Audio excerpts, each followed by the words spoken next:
ويلكم. النهاردة هنتكلم عن ألعاب شبه ماينكرافت بمناسبة إن الفيديو اللي فات جاب دعم يعني حلو بالنسبة لي. وبرضو الفيديو اللي فات ما كانش الصوت بتاعه ما كانش أحسن حاجة، وكذلك المونتاج ما كانش أحسن حاجة برضو. فقررت إن نعمل فيديو عن أشهر ألعاب شبه ماينكرافت، وفي ألعاب تاني ما اتذكرتش في الفيديو اللي فات.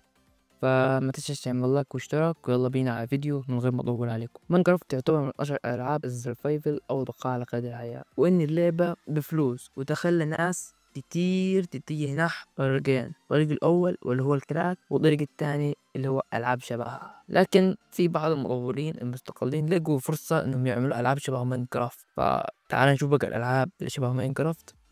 فاول لعبة معانا واللي هي لعبة تراريا.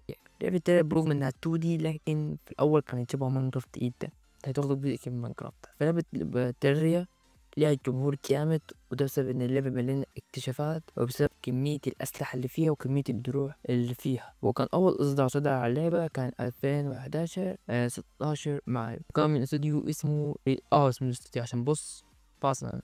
وكان مبرمج اسمه اندرو.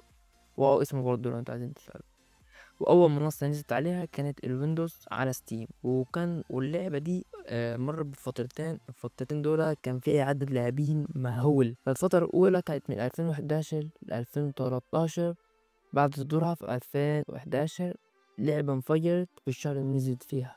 الكلام ده كان في اول سنه على ستيم. والفتره التانية كانت في 2020 لما نزل تحديث اسمه جورني اند او نهاية الرحلة، وده رجع ملايين اللاعبين مرة تانية في مايو 2020. ونزل التحديث ده ضخم، وده خلى اللعبة وصلت الفترة دي كان في أكتر من نصف مليون لاعب ملتزم على اللعبة حرفيا بشكل يوم كانوا بيلعبوها. وبس تعال بقى على اللعبة اللي بعدها واللي اسمها كريفاتس أو اسمها الشاشة عشان محدش كمان.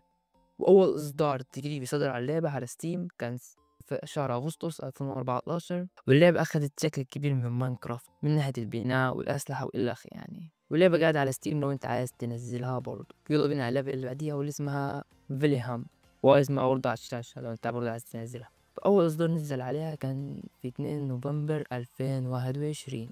واللعبة كانت يعتبر زي ماينكرافت، نجاة وبناء واستكشاف عالم مفتوح مستوحى من أساطير اسمها الفايكنج. واللعبة برضه قاعدة على ستيم لو انت عايز تنزلها. يلا بينا بقى على آخر لعبة واللي يعتبر لعبة الطفولة بالنسبة لي، واللعبة الأشهر برضه بالنسبة لي، واللي هي ماين بلوك.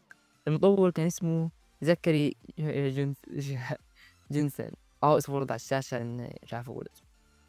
فأول إصدار صدر من اللعبة كان 2011 واللعبة 2D. وكانت في الأول بتشتغل على آه، منصات اللي زي فلاش، ألعاب فلاش اللي كان زمان، متصفحات زي كروم وفايرفوكس.